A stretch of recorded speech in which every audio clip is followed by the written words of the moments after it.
I mean, the U.S. would sanction those countries if they do business. This is very similar to what we saw with Saddam Hussein in Iraq. We saw that these sanctions imposed, crippling humanitarian effects on the people of Iraq, killed 500,000 people, and didn't depose of Saddam Hussein. In fact, it actually entrenched him and his regime. We're afraid that this is going to do the same thing.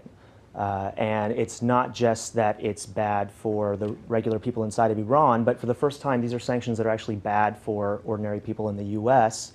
And for the economies here in the U.S. as well as the economies in Europe. These are sanctions without a purpose. There's no objective that has been clearly laid out. Are these sanctions to topple the regime? Are these sanctions to pressure the regime back to the table? Are these sanctions for containment purposes to prevent the regime from obtaining nuclear weapons or a nuclear weapons capability?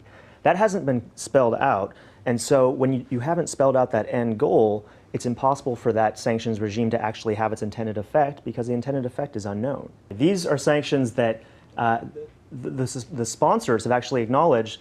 Okay, this is going to raise gas prices a little bit here in the U.S. It might take away some jobs here in the U.S. But it's so important that we need to do it, even though we've never seen these sanctions actually work.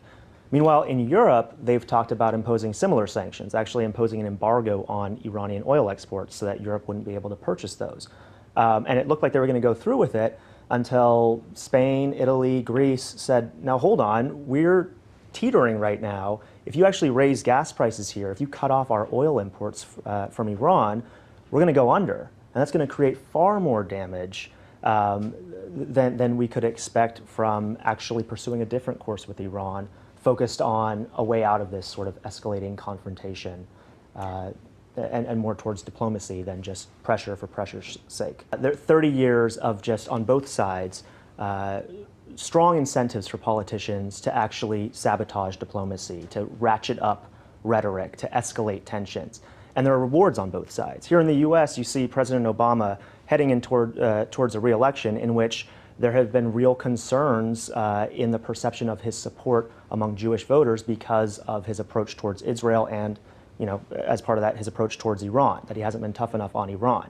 And so you've seen sort of moves on the Obama side to get tougher on Iran, at least in terms of perceptions.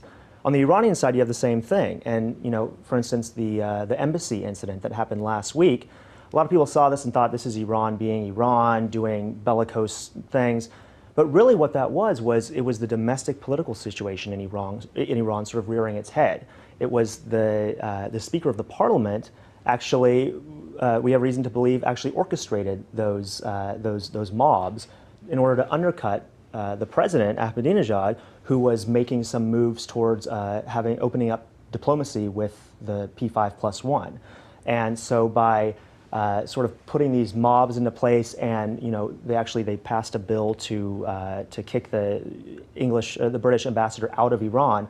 By doing those things, it has disastrous consequences in terms of resolving the conflict, but it plays well at home for the speaker, Larijani, to basically get a win over Ahmadinejad and not allow him to have any kind of progress. A lot of people are saying we are already in a covert war with Iran, and this has been going on for years. It's only a matter of time before something happens that we can't back away from. You saw the drone incident, you see these explosions, and now with those explosions, it's kind of ironic. Iran, who its leaders so often want to blame the outside world for all of their woes, are saying, no, this was just an accident, this wasn't sabotage, this wasn't covert warfare on us. Now what that does is it lowers the pressure